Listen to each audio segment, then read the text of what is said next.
नमस्कार साथियों, आप सभी का बहुत बहुत स्वागत है GS with NPS YouTube channel पर। आज की क्लास में हम लोग जो है हिंदी के अंदर एक बहुत ही इम्पोर्टेंट चैप्टर व्याकरण का अनेक शब्दों के लिए एक शब्द इसको जो है पढ़ने वाले हैं, जिसको इंग्लिश में वन वर्ड सब्स्टिट्यूशन कहा जाता है।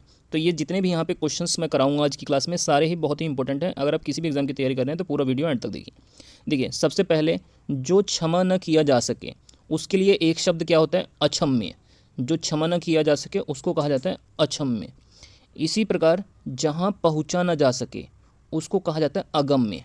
अगम्य क्या होता है? जहाँ पर पहुँचा न जा सके। इसी प्रकार जिसका जन्म पहले हुआ हो उसको बोलते हैं अग्रज, और जिसका जन्म बाद में या पीछे हुआ हो उसको अनुज बोला जाता है। अग्रज मतलब होता है जिसका जन्म पहले हुआ हो, और अनुज होता है जिसका जन्म बाद में हुआ हो।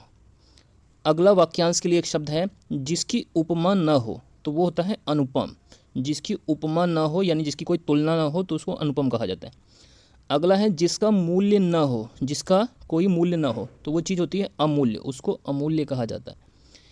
नेक्स्ट हमारे सामने क्वेश्चन है जिसका पार न हो, जिसका पार न हो तो उसे कहा जाता है अपार। जो दिखाई न दे इसके लिए एक शब्द होता है अदृश्य। जो दिखाई न दे उसके लिए एक शब्द होता है अदृश्य। जिसके समान अन्य न हो, तो जिसके समान अन्य न हो उसके लिए एक शब्द होता है अनन्य। जिसके समान अन्य न हो, अनन्य। नेक्स्ट है जिसके समान कोई दूसरा ना हो, जिसके समान दूसरा ना हो तो उसको बोले जाते हैं अद्वितीय। अद्वितीय मतलब जिसके समान कोई दूसरा ना हो।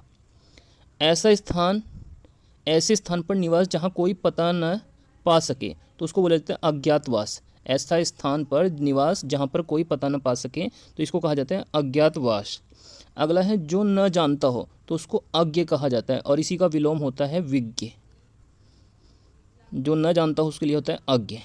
जो बूढ़ा या पुराना न हो तो उसके लिए वाक्यांश का एक शब्द होता है अजर। अजर क्या होता है? जो बूढ़ा न हो। नेक्स्ट है आशा से कहीं बढ़कर, तो इसको आशातीत कहा जाता है। आशा से कहीं बढ़कर इसको आशातीत कहा जाता है। अध नीचे लिखा हुआ, नीचे लिखा हुआ के लिए एक शब्द होता है अधोलिखित। अधोलिखित। श्रद्धा से जल पीना इसको आचमन कहा जाता है।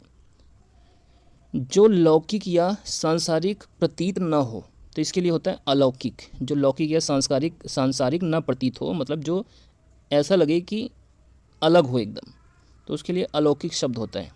नेक्स्ट है अर्थ या धन से संबंधित, तो इसको आर्थिक कहा जाता है। धन से संबंधित के लिए क्या होता है? आर्थिक।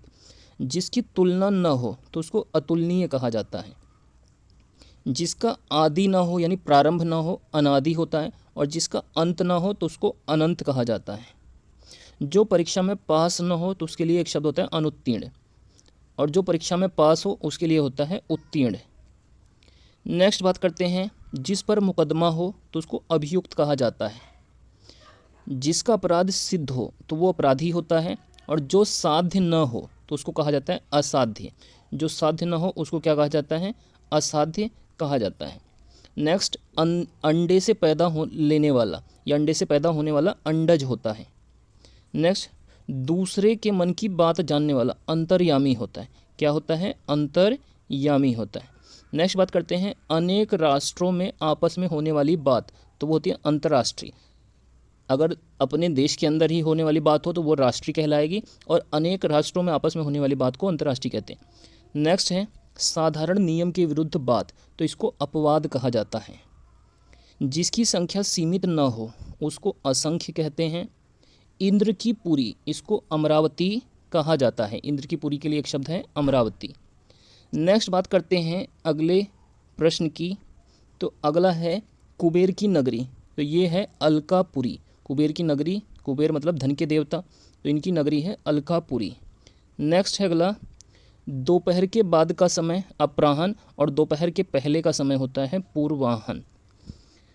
पर्वत के ऊपर की समभूमि, तो जो पर्वत के ऊपर की समभूमि होती है उसको कहा जाता है अधित्यका। तो पर्वत के ऊपर की समभूमि को कहा जाता है अधित्यका। तो ये हमारी आज की जो है हिंदी सब्जेक्ट के अंदर अनेक शब्दों के लिए एक शब्द या वाक्यांश के लिए एक शब्द के ऊपर एक बहुत ही इंपॉर्टेंट क्लास थी। आप लोगों को ये क्लास अगर अच्छी लगी है तो आप लोग इस वीडियो को लाइक कीजिए और चैनल को सब्सक्राइब कर लीजिए।